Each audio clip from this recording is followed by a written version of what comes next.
Today's lesson will be on adding and subtracting rational expressions. These first two examples are using the decimal notation. We will still be applying what we learned about integers and adding and subtracting those integers as we did before. The first thing that you want to notice is this ninja flip. So this is really negative 0.7 tenths plus 1.4. Notice that I am lining up my decimal points.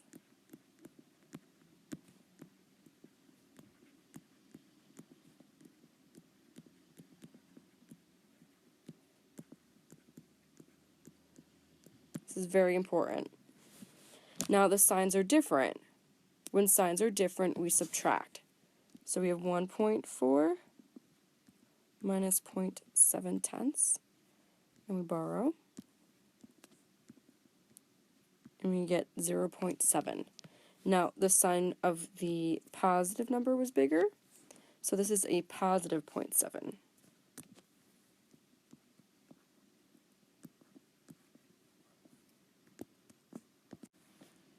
For our second example, notice that both the signs are the same. So we do same sign sum.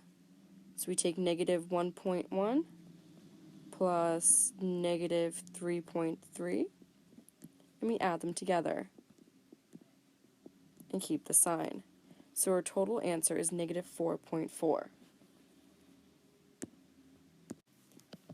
our third example, we have negative 2 1/2 minus negative 2 1/3.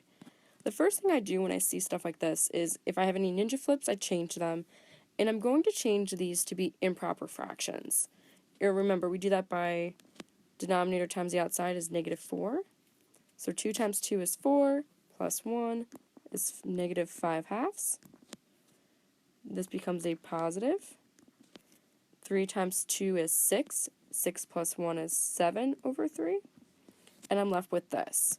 Now, what you want to do with this piece now is get a common denominator. We call this the LCD. The least common denominator between 2 and 3 is 6. So that means I need to change each fraction to have a denominator of 6. We do this because you cannot add or subtract fractions unless the denominator is the same.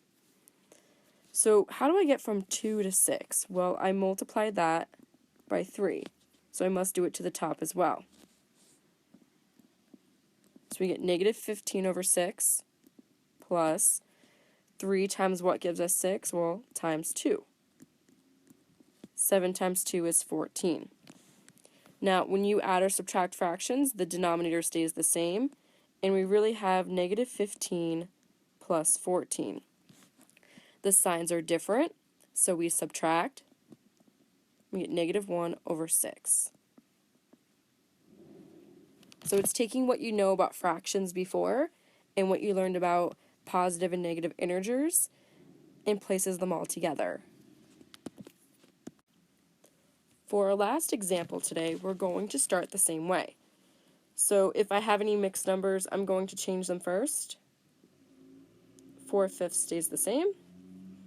Minus 7 times 4 is 28. 28 plus 4. And you can show this step too if you're more comfortable with that. You don't have to do it all in your head. Would give us 4/5 minus 32/7. So we need to identify the least common denominator. Between 7 and 5, the least common denominator is 35. If you ever get stuck, you can honestly just multiply them together, and that could be your LCD. It might not be the smallest one available, but it does work. So we have 4/5 and negative 32/7. Now, when I learned these back in the day, we did line them up like this, so maybe this would be easier for some of you instead of doing it horizontally, lining them up vertically. So I'm going to rewrite as being over 35. So 7 times 5 gives us 35. So 32 times 5 is 160. 5 times 7 gives you 35, so 4 times 7 gives you your numerator. So we have positive 28 over 35 minus 60 over 35.